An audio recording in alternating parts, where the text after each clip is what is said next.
Good morning. You can do better, team. Good morning. That's much better. You guys having a good Ignite so far? Awesome. All right, so we're here talking about big data. In particular, we're going to take a survey of the entire big data landscape at Microsoft. And we're going to understand how these products have actually come into existence and what is the purpose of them being there on the Microsoft portfolio. Now, just to set the stage here, in 75 minutes, I don't think I can humanely go any deeper than an overview level of the entire landscape. So this talk will certainly remain at level 200 from a technical level standpoint. But then the interesting thing is, this is your foundation for the rest of the week as you dive deeper into a lot of these products and services. And I'll try and call out some of the sessions that are going on throughout the week on various topics as well. Now, on the topic, we're here understanding big data on Azure, and we're going to talk about structured data and unstructured data, and even data on the fly that's streaming data. To introduce myself, I'm Nishant Thakur. I'm a technical product manager for the big data set of services at Microsoft. I look after the entire portfolio for big data and analytics. So anything from data ingestion to storage to compute engines, scale out, and then doing analytics, including advanced analytics on top of it, falls under my purview. Now, as we get into the session, I really wanted to take a moment to try and understand this audience as well better. So let's do a couple of questions here. The first one, how many of us have actually worked, and I mean worked, on big data at some capacity over the last year or so? Very nice. Now my second question, how many of us have played around with some of the Azure services for big data? Pretty much the same audience. That's pretty good to know. But that's about 30% of all of you over here. So I'm going to go and give all of you a view of the entire landscape, and then we'll take it from there. Feel free to ask questions, but I'm informed this session is being live streamed, so I'd request you to walk up to one of the microphones so that people on the live stream can hear your questions as well. Don't bottleneck the session on a particular personal or your organizational challenge, which is very typical to yourself. It's a wide audience, so we should just keep it at that, all right? Now, let's take a quick moment again to identify what are we talking about. We're talking about big data. What is big data? So I actually want to take this slide to define how I think about big data and what I will be talking about from a big data perspective. So from my perspective, big data is a term for data sets that are so large or complex. The complex piece over there is important, ladies and gentlemen. Pay attention to that piece as we go into some of the challenges that come in as well. And it's so large and complex that traditional data processing application software is inadequate to deal with it. Now, the challenges that come with it are manifold. The complexity that comes with it is manifold.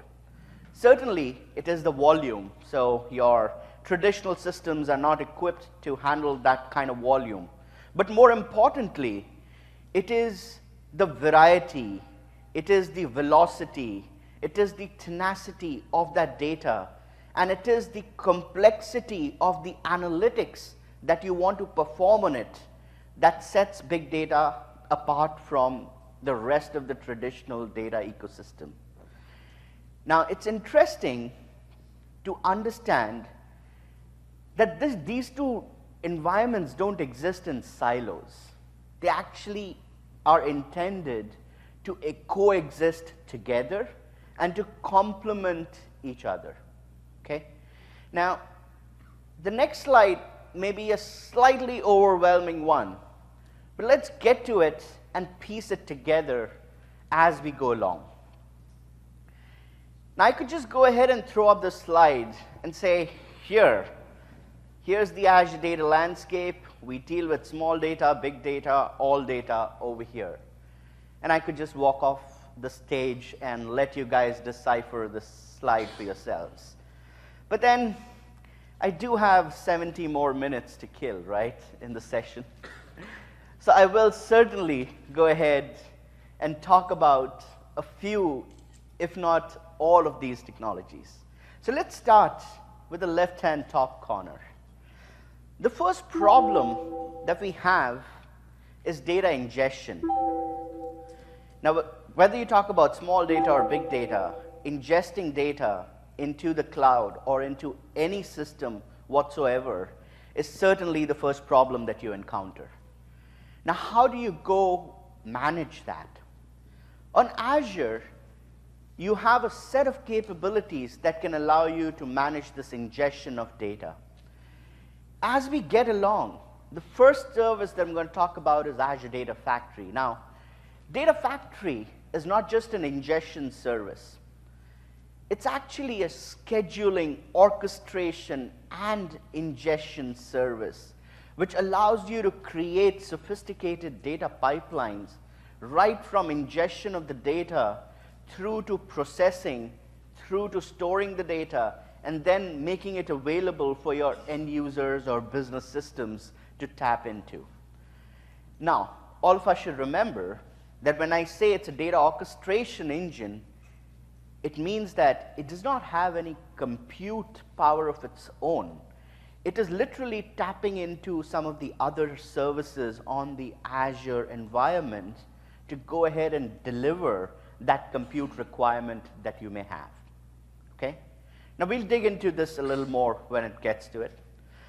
But the second service that I want to talk about, and it's especially useful for incremental data as you get, once you've gone ahead and loaded up some amount of data on Azure, and now you're incrementally getting more and more data by the day, by the hour, you want to go ahead and leverage a service that can bring that data on Azure as well. Now, that's the Azure import-export service. In essence, you can also go ahead and leverage it to bulk load a lot of data into Azure. It essentially means that if you have terabytes, if not hundreds of terabytes of data, and you want to put it up on the public cloud, you cannot just put it on your bandwidth and rest that it'll get completed on a particular day. You need some dedicated environment to make sure that happens. And import-export service actually provides you with that ability. Now, in addition to that, you've got the command line interfaces and the SDKs as well. The Azure command line interface is designed for all of these bulk uploads to happen in parallel so that you don't have to wait until eternity to get your data on the cloud to do your analysis upon. And then, of course, the SDKs that you can plug into your applications generating that data in a way such that the data at its source is getting generated in the cloud itself, rather than getting generated somewhere else and getting transported to the cloud. Okay? Now, the second set of services that I want to talk about is the operational database services. Now, this is the Azure SQL database and the newly announced Azure Cosmos database services. Now, the SQL database offers a SQL dialect. It offers a database for MySQL. It offers a database for PostgreSQL as well. So you've got our Azure databases for all the three dialects that you need from that perspective.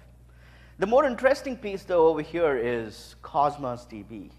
Cosmos DB happens to be that awesomeness from the NoSQL standpoint, as well as from some of the other data processing standpoints and storage standpoints, such as Graph and Mongo and HBase, and bringing together document APIs, etc., to allow you the flexibility of bringing in data in its native form and leveraging it for your applications to tap into as an operational environment. Now, Cosmos DB is also interesting from its nature of being completely globally distributed and having multiple consistency levels for the kind of applications that you're creating. What is also very interesting is it has plugs into the rest of the Azure ecosystem to allow it to become much more than just that operational database.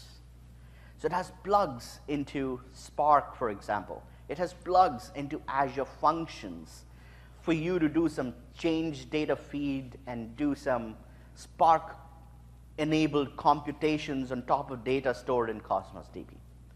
Now, if you're in the operational database space and you want to go ahead and do reporting and dashboarding upon it, well, you're going to go ahead and create an analytical data warehouse first so that you can combine all of this data from various data sources and bring it all together.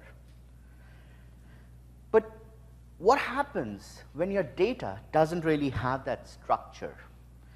It's not conformed to the rectangle of rows and columns. That's when you need a specialized big data store that can cater to your analytical requirements and cater to the size and unstructured or structuring when reading the data behaviors of your applications and analytics environments. That's what Azure Data Lake Store and the Azure Blob Storage provides you on Azure. Now, both of them have a place, and we'll talk about what that is and how that kind of sits together. But when you get that data into such a big data store, now you need some specialized compute engines because your data is complex. It is high in volume. It is very high in the kind of complexity of analytics processing that you want to perform. And you want to scale it out because you don't want to wait for days, if not months, to get results from your data analysis. And that's where you have these specialized compute engines like the Azure Data Lake Analytics with its awesome USQL language and the goodness of open source analytics offered as a managed service on Azure with HD Insight. Now you can go do the craziness of all the animals in the zoo with Hive and Pig and Oozy and Spark and whatever you can think of from the open source perspective and tap into this data lake of yours and do some analysis on top of it. But then it becomes a little more interesting. This is all good for data that's coming in batches. How about streaming? I'm getting real-time data. I need insights in absolute real time. How do I go about getting that? The first problem to that is, how do you ingest that data in real time? Is there a system that can allow you to go ahead and tap into that data as it is getting generated and make it available for you to analyze in the form that you need it, and then be able to deliver the insights back to your users? Well, that's the stream ingestion problem. And that's where services like Event Hubs and IoT Hub and even Kafka on the HD Insight clusters actually sit. They allow you to tap into all of those event generators and capture those events as they are getting generated and buffer them up for you, for your processing engines to really call into and go ahead and allow processing from there. Now, once you have that, you need specialized engines to process that data on the fly as well. Things that can do windowing operations, things that can do time series calculations, etc. That's where these stream processing engines really shine out again. You've got the likes of Azure Stream Analytics, and you've got the likes of Apache Storm and Spark streaming on the HD Insight clusters. That's the managed service that I was talking about. You can tap into ease of use, or you can tap into extensibility and open source friendliness with the choice that you have over here. But all of this is great. What do you do with it? Like, you've done that analysis.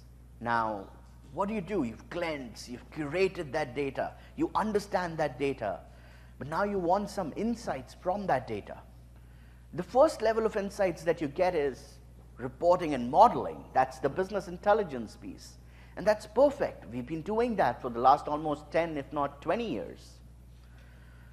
But now, more and more, we are delving into the realm of advanced analytics with machine learning and deep learning. And we are tapping into these data sets to derive even deeper insights from them to allow us to predict, if not prescribe, what our systems should be doing. And that's the like of Azure Machine Learning and the ML server on Azure. Now, beyond that, you also want to delve into the realm of deep learning. And to make that process easier, we've offered you toolkits to go ahead and create those deep learning models.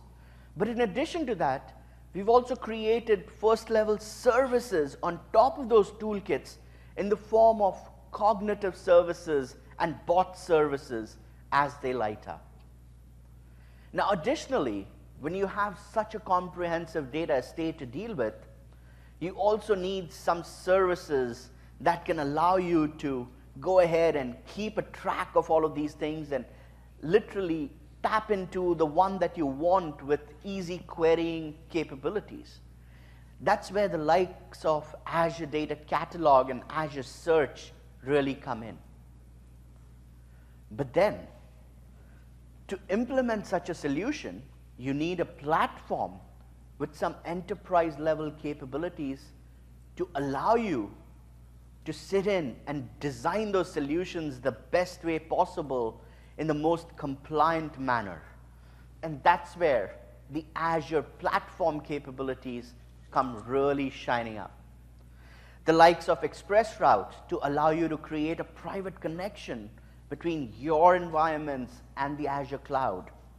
The likes of Azure Active Directory, which allow you to carry forward your identity mechanisms to the cloud and tap into that with all of your underlying data assets. The likes of network security groups, where you can actually go ahead and define deeper level security principles that your networks get conformed towards. And then the likes of key management services to allow you to restrict access to this data even to Microsoft and to everybody else on it from a public cloud perspective. And then when you have these systems, you also want some monitoring capabilities to be coming in.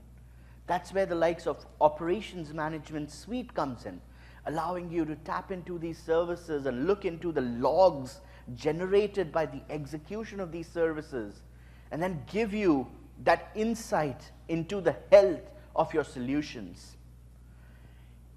And then you have the most awesome Azure capability from a serverless perspective.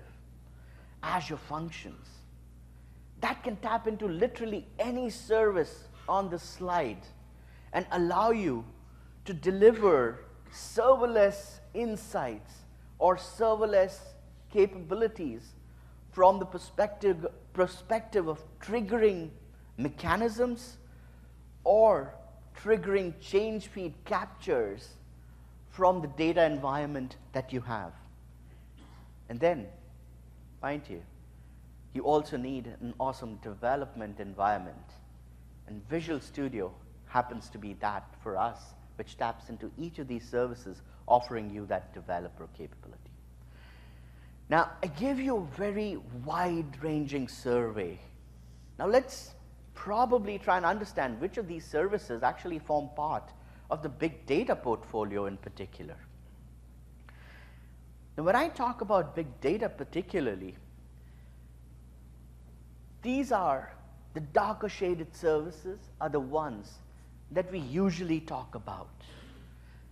The ingestion pieces, be it batch or streaming, the storage pieces from the big data store perspective, the compute engines, and then the stream processing engines, and then performing advanced analytics on top of this as well. But this is all great. And it's okay for us to kind of understand this at a wider perspective.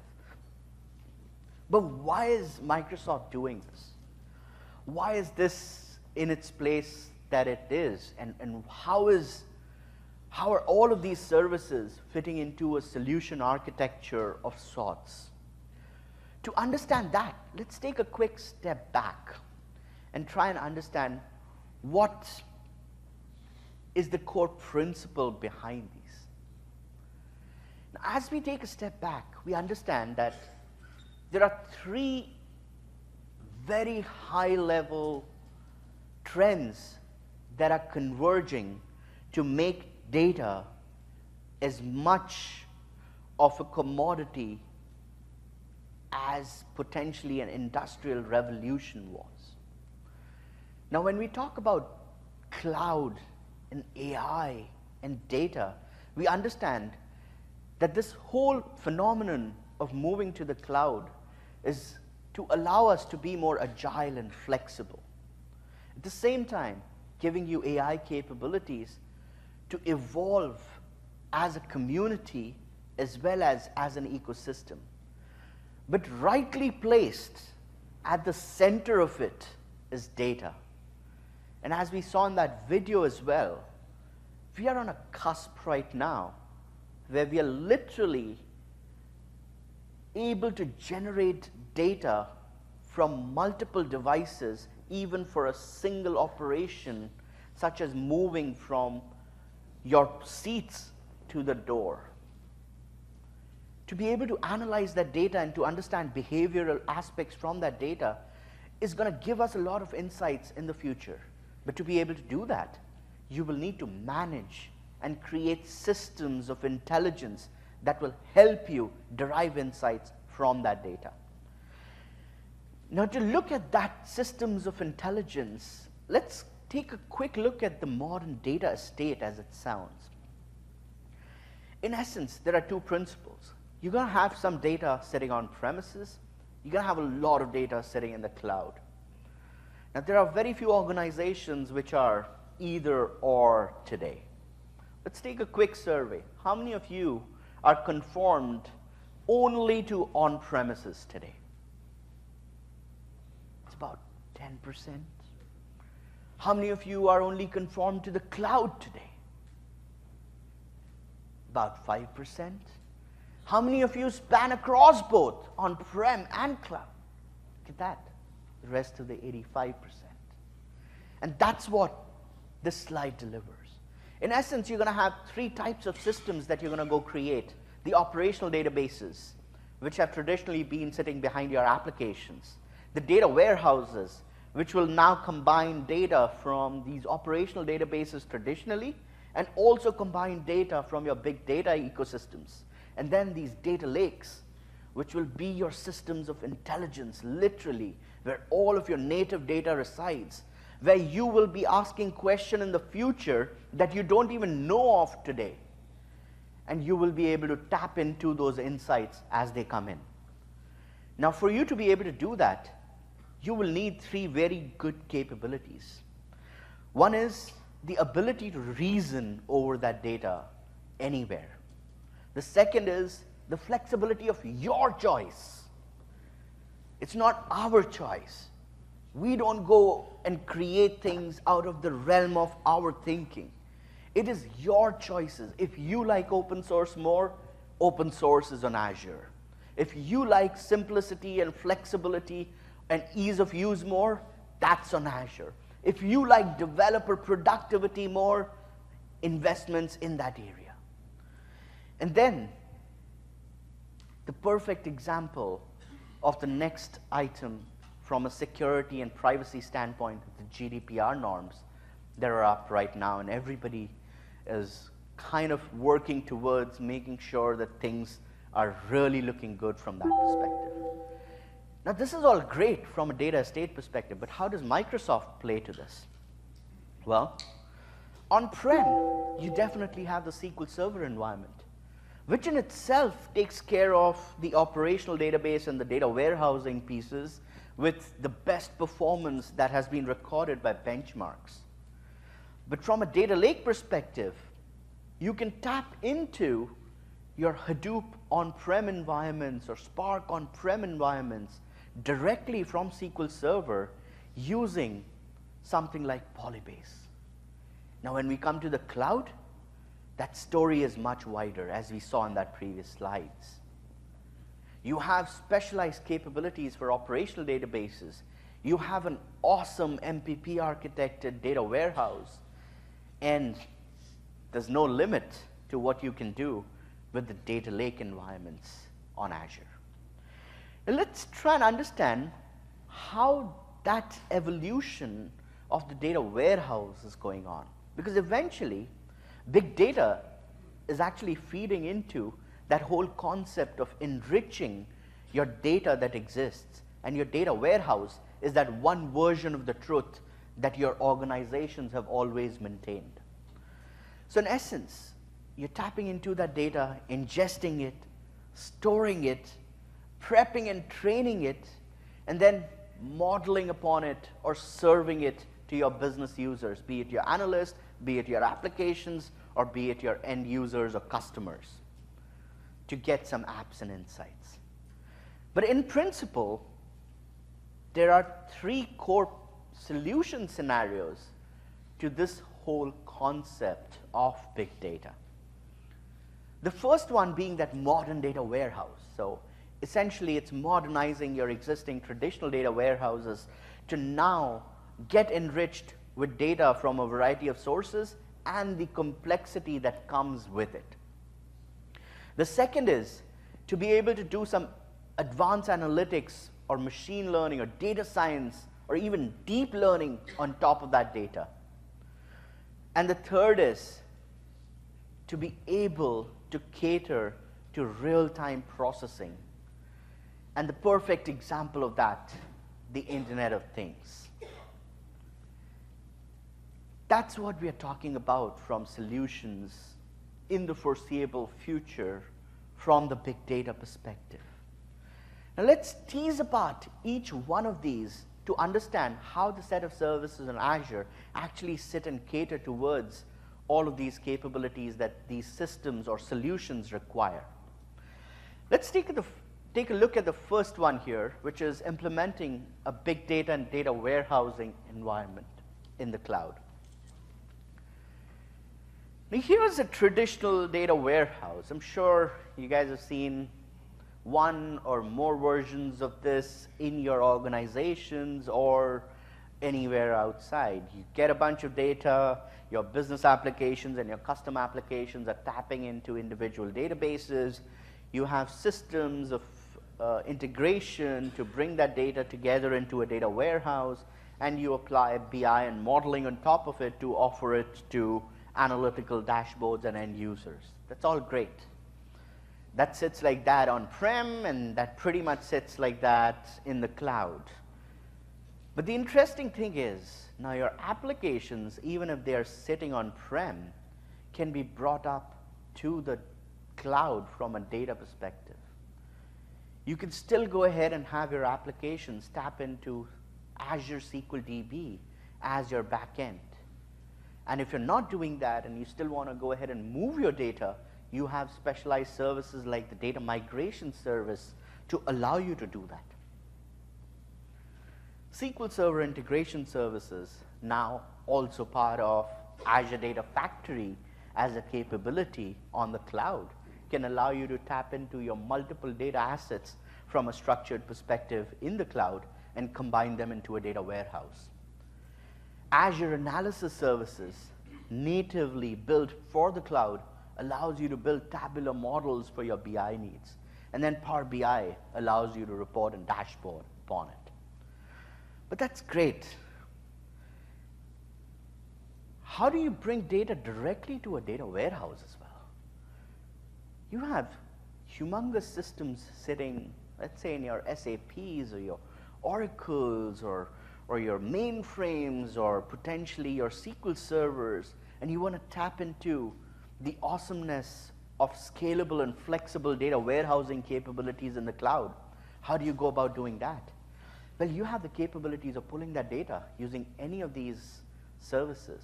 Either use the CLI, or use the data factory, or use the BCP command line utility, or potentially even SQL Server integration services. Now, this is all great. This is not something new. I'm sure all of us are aware of this. It becomes really interesting, and before we get there, let's just take a look at what the SQL Data Warehouse is all about. It's an elastic data warehouse with a lot of enterprise class features. Essentially, it's MPP architected. It can pause and resume in seconds. It can bring you all the SQL Server enterprise capabilities so that you don't have to do away with your existing information systems and the existing scripts that you have written for your data warehouses. You can bring them up to SQL Data Warehouse directly. And then it definitely taps into the rest of the system as well. Now, just to give you some more characteristics, it can scale up to a petabyte if you need it to. It can store and compute separately so that you are billed for those things separately. You don't have dependencies amongst themselves. Okay? Now, SQL database as well, I think, is interesting to understand over here, but I'm not going to go too deep into SQL database. I'm sure everybody here understands that. And then the analysis services pieces are also really, really interesting. The way you can go ahead and model and serve and then gain insights from as simple a model as a tabular model being built with the help of DAX, and you being able to tap into insights from that model. But that's all great. This is the traditional data warehouse. This actually goes ahead and breaks when your data is not all structured. What do you do then? Now you're getting log files and media files. You're bringing all of that data in. How do you go tackle that? The volume of the data is enormous. The structure of the data is unknown. The complexity of the queries that you want to write upon it is absolutely unknown to you at this point in time. But you still want to capture that data because you know there are insights that you'd like to derive from it, potentially at a later point in time, but even ask some exploratory questions of it today. That's where these big data stores really come in handy. That's where the likes of Azure Storage or the Data Lake Store is absolutely crucial for you to have here. You can now bring in data from your traditional sources via your traditional methods, but then you can also bring in data from your non-traditional or unstructured environments into your big data stores and tap into that from data warehouse via Polybase. And then the rest of your system goes on as delivered. Now you'd say this is all great, but then there's a lot of data. I mean, how do I ensure that all of this lands in the amount of time that I have, and how do I secure it? I don't trust the public internet. This is where ExpressRoute fits in.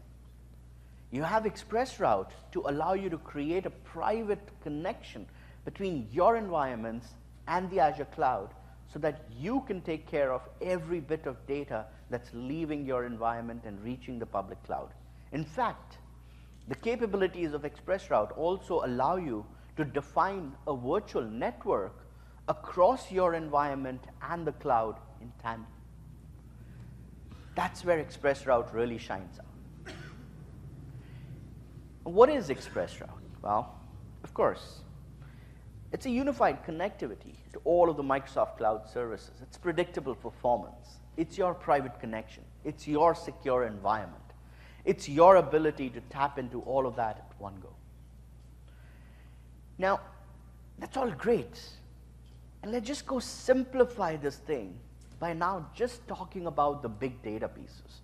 We all understand how the traditional data works, and that's all fine. You can bring in data factory, put it into a data warehouse, model, and analyze. So just gone ahead and simplify the previous slide to now take care of only the big data pieces as they keep coming in.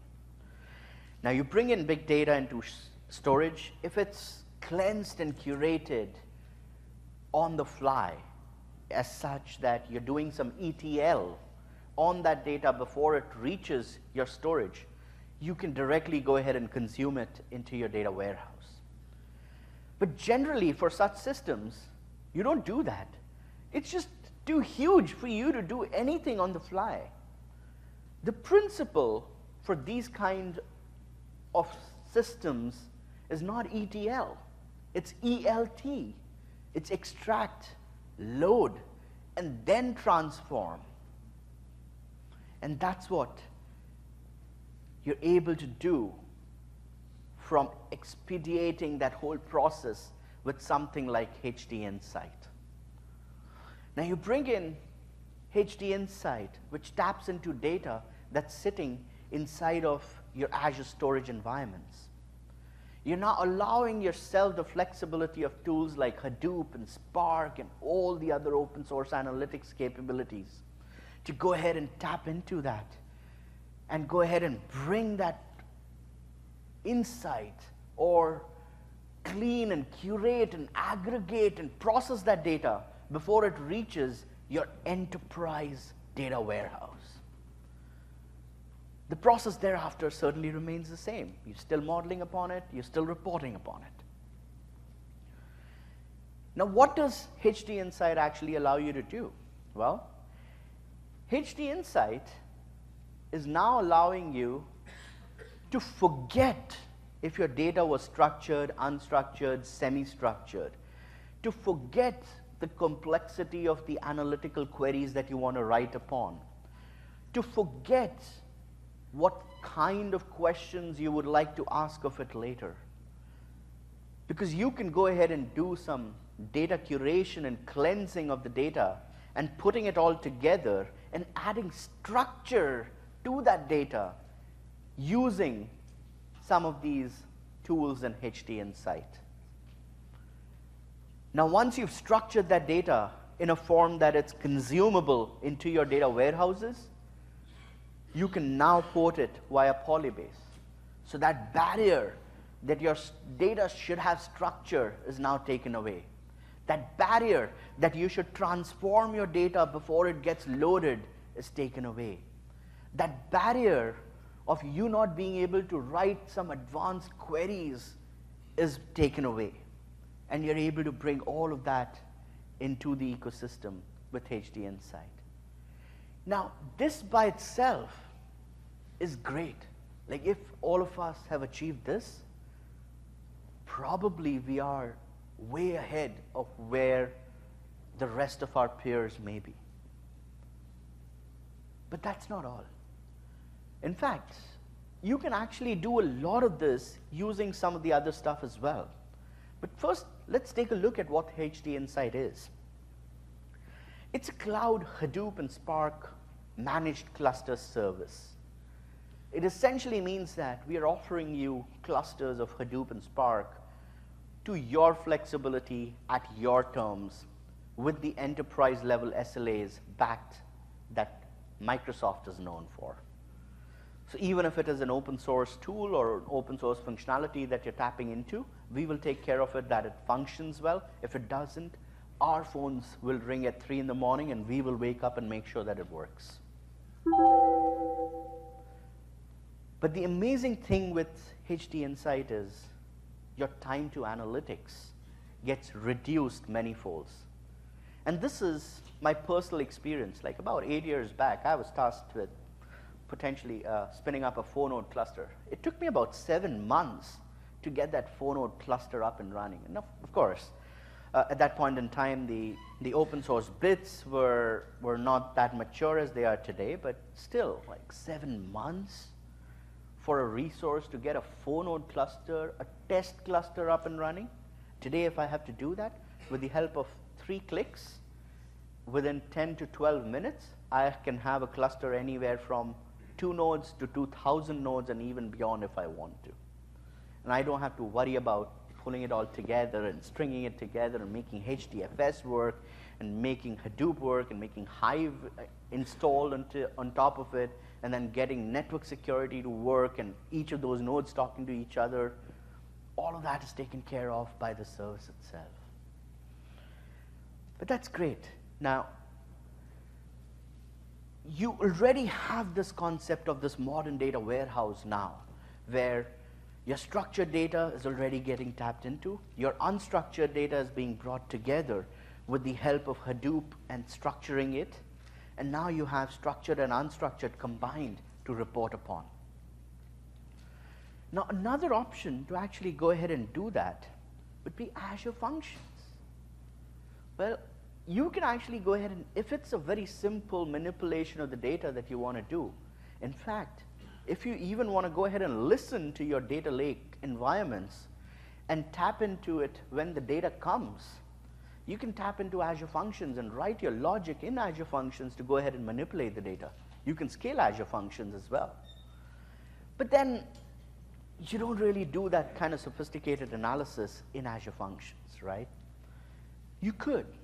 Like if you have custom scripts and you want to tap into those, perfectly fine. The scalability, the complexity of analytics that gets tapped into over here is really in the realm of the HD Insight pieces. Let's take a quick survey of what Azure Functions is as well. Like it's a serverless offering, it's a compute engine. It just offers you the ability to listen and take action, and you pay for only when Azure Functions is triggered to do some activity on top of it, right? It's very, very powerful in the sense that it can allow you to code anything that you want with it. And sometimes that is really useful because a lot of our organizations don't have very sophisticated processes around data pipelining. You don't have a persona like a data engineer or a data developer. Everybody is just one developer, and they are very used to their IDEs, and they just want to leverage those IDEs to go do stuff with it. Azure Functions allows you to go ahead and make them or enable them to achieve more and do more with their time. But then, not everybody does that. Like the most common example is you would certainly have a big data compute engine sitting on top of your data lake to go ahead and process and structure and then enrich your data warehouse with unstructured process data as well. The other piece that this enables is also that now your analytical dashboards can even tap into some of these compute engines directly. If you look at that arrow coming out of HD Insight onto your analytical dashboards, just imagine your power users, your analysts who want to tap into some of the raw data to see if there is a trend that they can identify somewhere, to write some ad hoc queries and try and determine if they can do somewhat better and derive insights that can then be included in some of the reports or dashboards. That ad hoc analytics is also enabled with something like HD Insight over there. Now, the next interesting piece over there is actually facilitating advanced analytics on top of all of this data. And this is great. I got a modern data warehouse. I can tap into structured and unstructured and do magic with my data. My data is all enriched. My data warehouse has a lot of new information. Now I can correlate social trends and weather data with my sales and whatnot. But how do I do some deeper insights in there? Well, those compute engines that are already in place can also enable you to tap into some specialized machine learning and advanced analytics pieces that's sitting on Azure. We talked about this as part of the advanced analytics box on the slides earlier. This is where it sits as part of the architecture as well. You can now go ahead and tap into that compute engine, scalable compute engine, to do some machine learning, potentially even deep learning, And if you listen to some of the keynotes yesterday, you know of the awesome capabilities that we've just announced in the space as well. But the interesting thing is, it's not that you have this, so you should do that. It's actually, you need this compute engine to leverage your machine learning environments better. That machine learning can only be as good as the quality and the quantity of the data that you provided. You provided more data to learn, it'll produce more accurate results. You provided cleansed data, it won't produce garbage values. And for you to be able to do that and work on terabytes, if not petabytes of data, you will need that scale-out compute engine. You cannot scale up on a server to cater to those things. You will need those scale-out engines to tap into, to deploy your models into, such that your models that have been created can now work on humongous amounts of data of whatever structure that's coming through. And the interesting piece, the data lake environments actually provide these machine learning models a capability to tap into some of the native data to derive native capabilities and qualities of it that some of the data orchestration engines may have lost in the process. Now this is great. We've done modern data warehousing. We could tap into doing some advanced analytics on top of it as well. Let's take a look at what Azure Machine Learning is and the announcements from yesterday. So in essence, we always had this whole capability of Azure Machine Learning Studio. Now what we are also enabling is the core data scientists who are very close to their own environments of either R or Python or Jupyter notebooks of doing exploratory analytics, etc. Now they have an environment of their liking to tap into and productionize sophisticated machine learning models from Azure Machine Learning. Now that does not mean that the studio goes away, the studio stays there. That is for the citizen data scientist, and this is for the specialist data scientist, okay? And you can choose to deploy it. The first example over there is Spark. Well, Spark on HD Insight.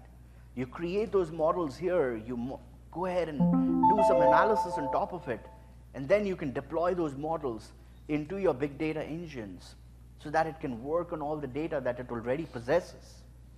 That's the power of machine learning. Now coming back to our architecture over here, we've done advanced analytics on big data as well. What's really interesting over here is, this is all great till we get to a point where Azure Storage can actually listen to the throughput requirements and the data size limits that you have, etc. Now, there are organizations in the world which are so specialized and do such advanced big data processing that they need even better engines to work on top of. That is where the likes of Azure Data Lake Store and Azure Data Lake Analytics really comes in and shines. You can just replace storage and HD Insight with the Data Lake Store for even better massive scale and analytics specific throughput requirements to your underlying analytics systems. And with Data Lake Analytics, you're bringing in your knowledge on C# and T-SQL to bring it together in a very developer-friendly environment and writing SQL-like queries on top of your big data to structure it and stream it. What's even interesting is SQL allows you to write Python and R models on top of the data as well. In addition to that, you can fire up cognitive capabilities on top of all of your data via SQL. Now that's amazingly powerful. And that is the essence of what big data is going to look like in the future. And if you're on it today, you're actually living it as it grows. But then, just for simplicity's sake and to keep everybody together, let's take a survey of what data lake is. It's an on-demand analytics job service powering intelligent action across a hyperscale repository for big data analytics workloads. Now, somehow it has a timer to it. Sorry about that, but as we get to it, it's essentially an environment where you don't have to manage clusters. It's a serverless querying environment. It's a big data as a service environment. It allows you to tap into knowledge that you already possess and bring that to the fore. It's allowing you to do away with all that administration, monitoring, and all of those capabilities over there. And it allows you to concentrate on your business and the queries that your business has. Now, as we see this slide over here, try to put together how the three kind of big data compute engines that we have on Azure stack up. We didn't talk a lot about the Azure Marketplace or the IaaS clusters, but yeah, I mean, if you have some on-prem environments and you really want to tap into that same bits because you've customized them for your business and to your liking, and you want them up on Azure as well, go ahead, party on. Marketplace, IaaS clusters, do that. But more often than not, and potentially 99% of the times, you would not be affiliated to one particular version of Hadoop or Spark, or you wouldn't have done so many customizations that can't be ported across to HD Insight. Because HD Insight now offers you all the capabilities of the same open source analytics stack without the worry of administration and monitoring. But then you've got big data as a service where you don't even have to worry about clusters. You just bring in your business queries, you tap into your business data residing in your data lake, and you write queries on top of that to curate and process that data. And further on, your data warehouse can tap into your data lake to port that curated data into a presentable manner in the form of a data warehouse. Now, this is all amazing. And just diving a little deeper on how these solutions stack up over here as well. Now, it's not for us to read, but just to grasp that there are reasons why these solutions exist in tandem on Azure. There are capabilities that they project that cater to certain audiences and attract the positioning from that perspective. And when it comes to using the right solution for the job, you even have a proper guidance to tap into. If you need OSS, if you are .NET friendly, do you have streaming requirements or batch requirements? Do you need to tap into a particular type of data? All of that can be taken into consideration over here. Now, coming back to our base architecture, big data, advanced analytics, all of this done over here. This is, again, great. But now I also want to tap into some of my live operational data. I talked about Cosmos DB earlier. Cosmos DB can now come into the picture and show you what the capabilities of tapping into Cosmos DB via Spark connector could be.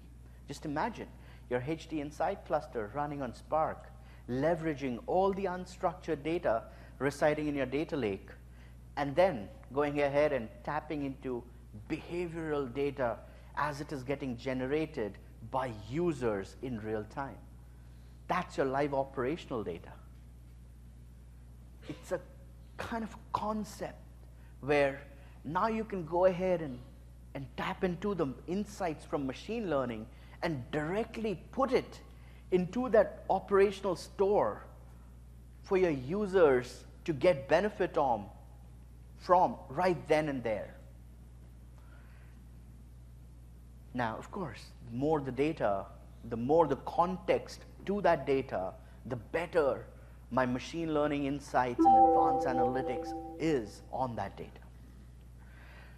So here's a quick look at what Cosmos DB looks like. Well, I explained Cosmos DB. It's a globally distributed, massively scalable, and multi-model data service. It offers all of these model types. It offers you very high SLAs and very low latency times to the tune of less than 15 milliseconds per query. And that's bounded by financially backed SLAs. Now that's all great. Let's take a quick look at such a solution in action. Let me quickly tap into my machine here.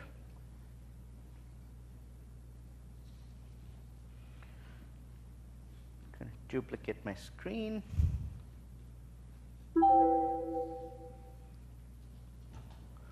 Hope all of you can see this. I'm going to tap into my phone over here real quick. We talked about operational data. We talked about the snappiness of the experience as it came through. Let's quickly take a look at one such experience over here. Here, I'm at an app.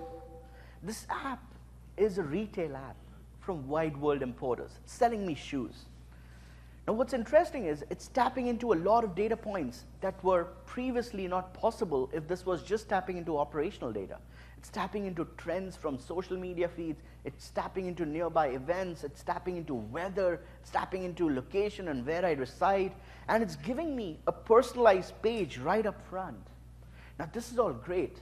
It's trying to reduce that time to purchase that I have. I don't have to go search for things. It's looking into social media and trying to determine what are those products that I was liking or talking about or hovering over a lot. And it's trying to offer me something similar, very cool over here.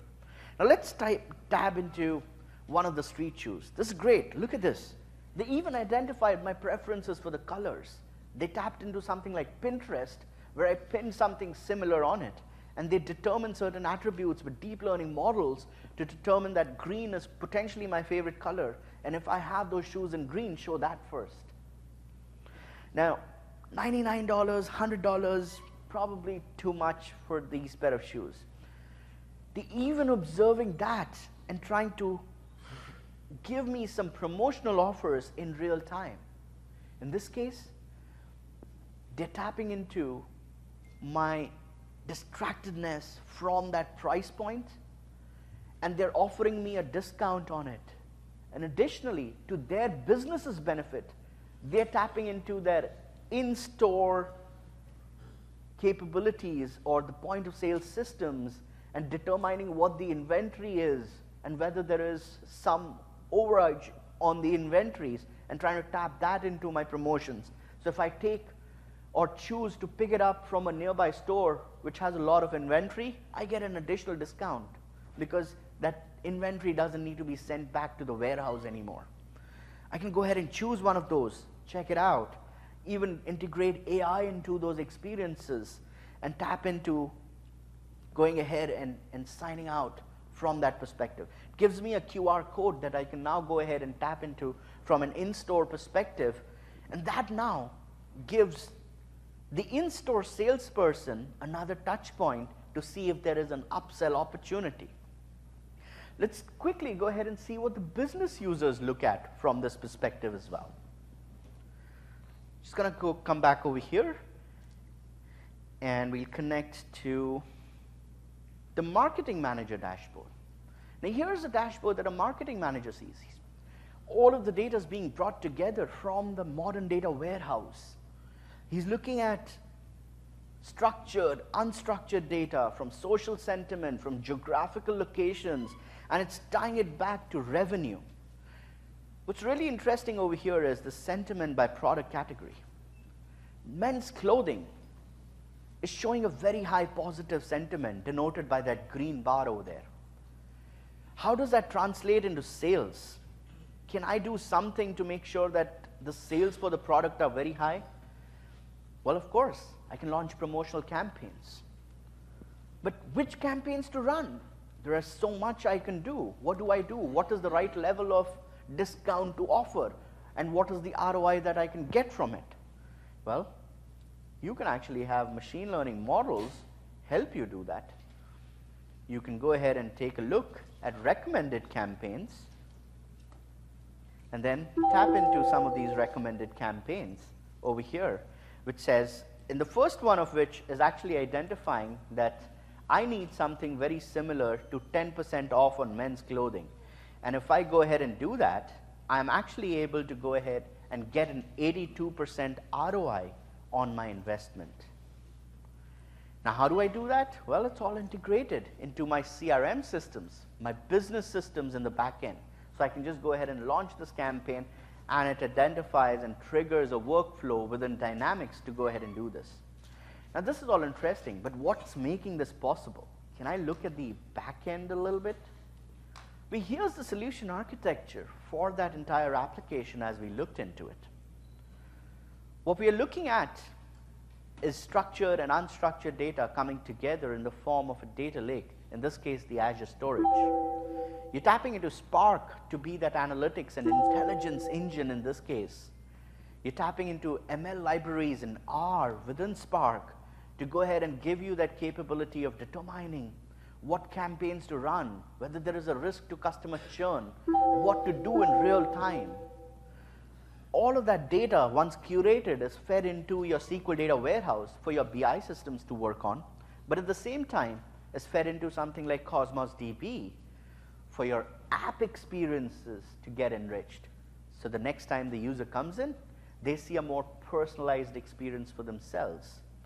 The next time the user's tapping into one of the products and thinking about its price, you're able to make real-time decisions and offer them promotional discounts, etc. And all of this information is actually coming together with the power of Azure.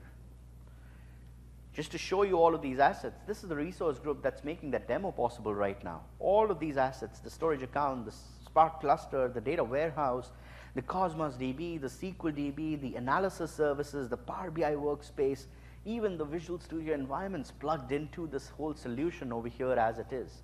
You can tap into any one of them. Let's just go ahead and do this. Like, I want to go ahead and tap into my data warehouse, and I am going to see some seasonality coming through from my data warehouse environment, and I want to go ahead and scale it up. How do I go do that? Well, it's as simple as coming to your data warehouse, hitting on scale, and dragging your scale over here.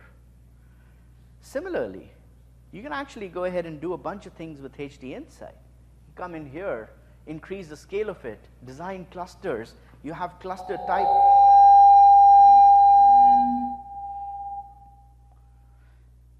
You have cluster types of the following capabilities: Hadoop, HBase, Storm, Spark, R Server, Kafka, interactive query clusters, which just went GA this week with Hive LLAP. What's also interesting is Data Lake. How can I forget that environment? Well, in fact, I'd love to show you Data Lake within Visual Studio, let alone Azure. You can come into your Visual Studio environment, write SQL-like queries. Look at these queries. Isn't this something like select star from where group by? That's what you're doing within Data Lake. And now you're tapping into unstructured data. And when you want to go ahead and execute this, well, no clusters. You just come in here and say, execute this query with X amount of parallelism. Microsoft takes care of executing that, at the same time gives you insights into that.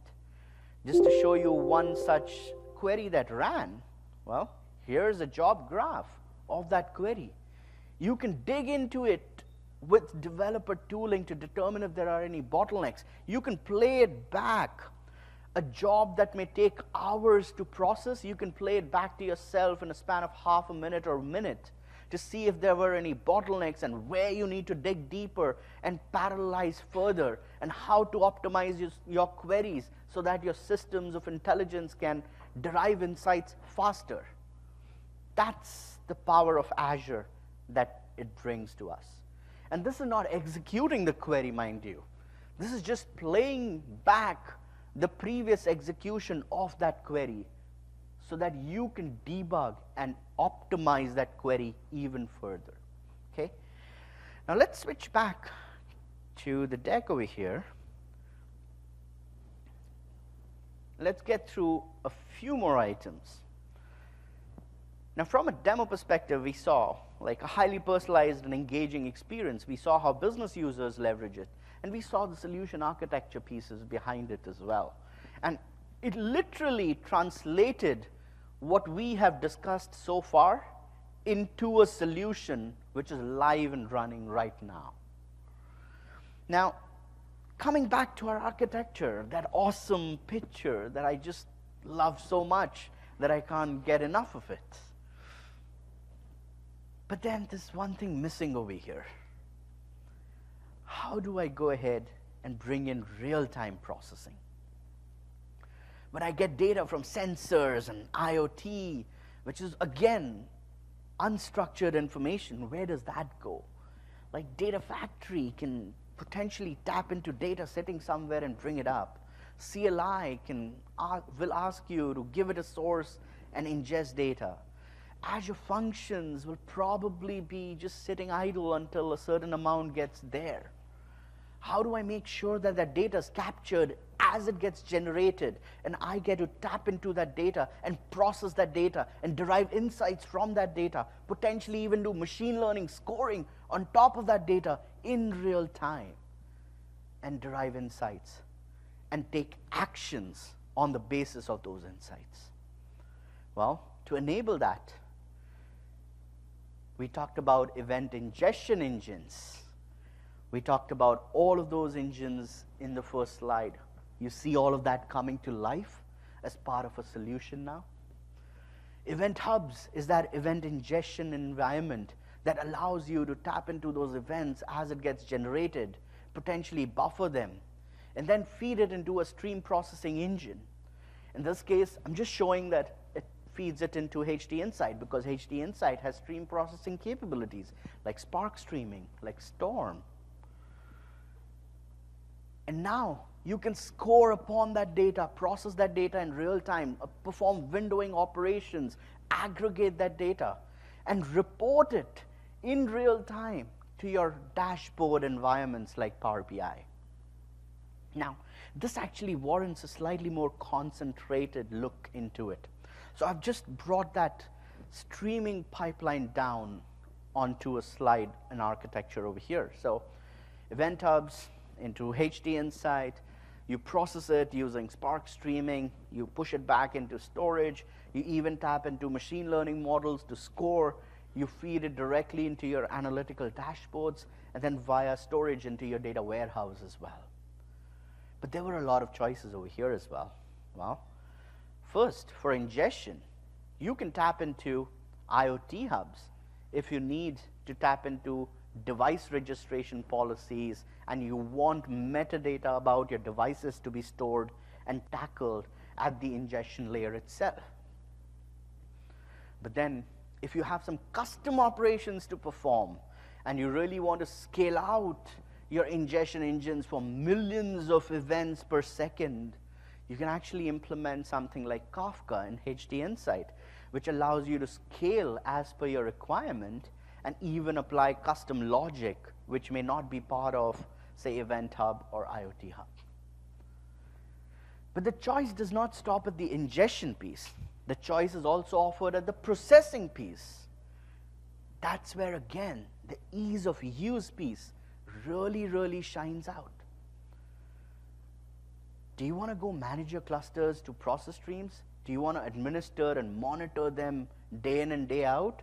Do you want to have a team of administrators sitting and just looking at operational dashboards on the health of the system? Or do you want to leverage easy-to-use SQL-like querying language and tap into these stream processing capabilities of it? Stream analytics really shines over there. Now, bringing it all back together, let's just simplify it and say, okay, HD Insight, that's my batch processing engine, that's my machine learning platform, and potentially that's my stream processing engine as well. And bringing it back together into the Lambda architecture. Now, what's interesting again is that the additional platform capabilities don't go away. They still stay, and they allow you to, one, privatize your connections, second, orchestrate this entire pipeline. Are you going to have somebody sitting over there and saying, okay, here, I've got my data, now let's go process this, and then once that processing completes, I'll wait for it, and then I'll go do something else, and then probably go grab a coffee, and by the time I come back, potentially it's moved about 1% higher. Well, you're not going to do that, right? You need automation. You need something to orchestrate that. Data Factory, in addition to allowing you ingestion capabilities, also allows you to have orchestration capabilities so that you can determine what happens when certain events occur and how and which engine to trigger to process the data. You can call HT Insight, Data Lake, Data Warehouse, Machine Learning, Stream Analytics, all of those engines from the Data Factory environment itself. Trying to put together with some of the other choices that we talked about as well. And this is what the slide comes out to be. You ingest, you store it, depending on what kind of analytics you're performing. You then go ahead and consume it using that compute engine. Similarly for stream processing, and then you store it in your data warehouses and report and dashboard upon it. Well, that was a great kind of view of the three solutions and how the services that we discussed in the first slide sit in the form of a data flow diagram for those solutions. But it's also important to understand that it does not only apply to one vertical or one horizontal, it applies across. It applies to manufacturing, to banking, to healthcare, to government, to retail, potentially even more use cases that I may not be aware of today. Just a few examples over here. Tangerine, leveraging that modern data warehouse environment to implement their solutions. Ziosk, I'm sure a lot of us have run into these at the airports. You see those tablets? The next time you see them, just think about HT Insight, just think about Azure, just think about Data Lake. Just think about how your interactions are getting enriched over there and personalized for yourselves. And then there are many more customers who are putting these into action as well.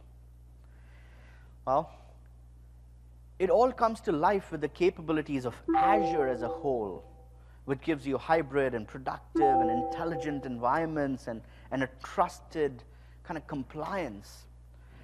Which leads me to certainly one of the last slides up here, which is about compliance and all the various levels of compliance that we have today.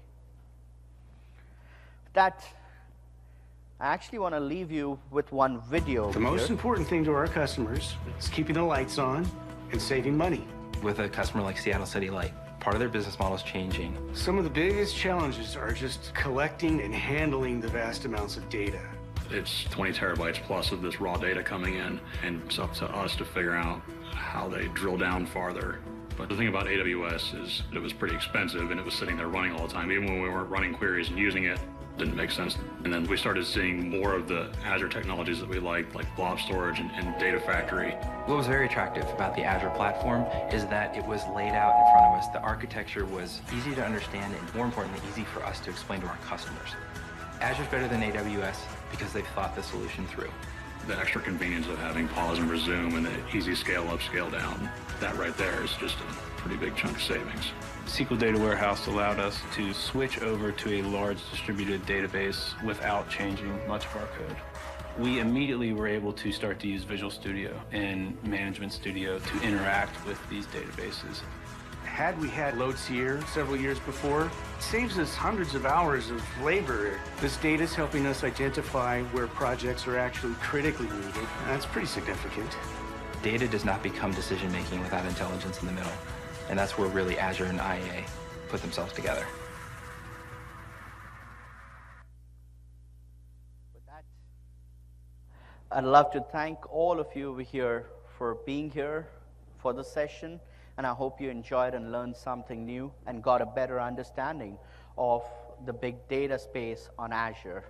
Please take an evaluation if you get the time. Here are my credentials if you want to connect. Thank you so much, everyone.